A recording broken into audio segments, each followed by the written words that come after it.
哇！今日嘅股市跌到冧冧冧喎。早10年呢，我就好中意睇呢個股市嗰啲書啦、video 啦，因為睇下 Donald Trump 嘅發跡史啦，又睇下個咩，有個叫 Cam 一條光光地頭嘅美國佬，講佢啲瘋狂炒股。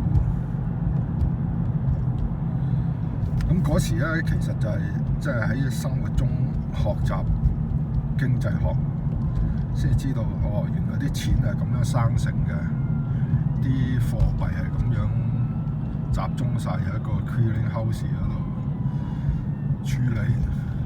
幾時啲人會買國債？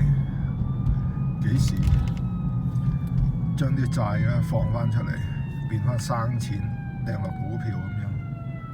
嗰時係真係學嘢。同埋咧，真係攞自己啲錢，同埋幫朋友去炒股票。咁嗰時係真係賺幾多錢嘅。但唔好處咧就係太過緊張，因為咧，如果你真正係去炒股票咧，你要至少炒2個地方嘅股票，因為有時咧嗰隻股票升咗，唔係代表你買唔切㗎喎，因為你可以喺歐洲啦，或者香港啦，買翻 ADR， 咁即係你美國呢度啲人都未瞓醒，你已經賣咗喺度啦，已經知道係賺緊嘅。有咩好得過知道賺緊，然後跟手去買啊？就係咁解啊！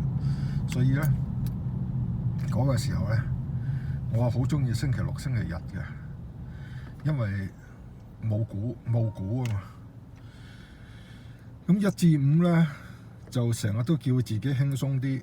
咁其實咧，當你賣咗揸咗貨喺手咧，你就輕鬆唔到嘅。講就易，但係做唔到嘅。我就做唔到啊，可能有人做到。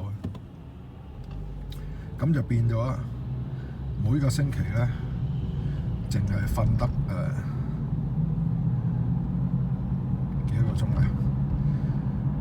即係1至5咧，淨係瞓得4個鐘頭咁上下，有時得3個鐘頭啫。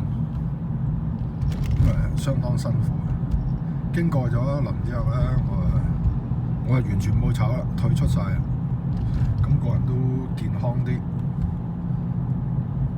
地產方面咧，亦都係放慢咗生意啦，接多啲其他裝修啊，做下啲工程咁樣。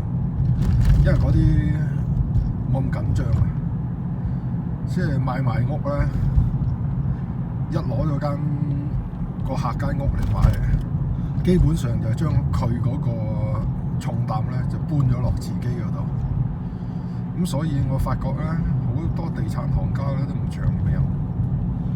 咁後來我整下明白咗呢樣嘢咧，就將嗰個做地產嘅比重咧放翻少啲，咁就希望換翻條命長翻少少，就係咁樣。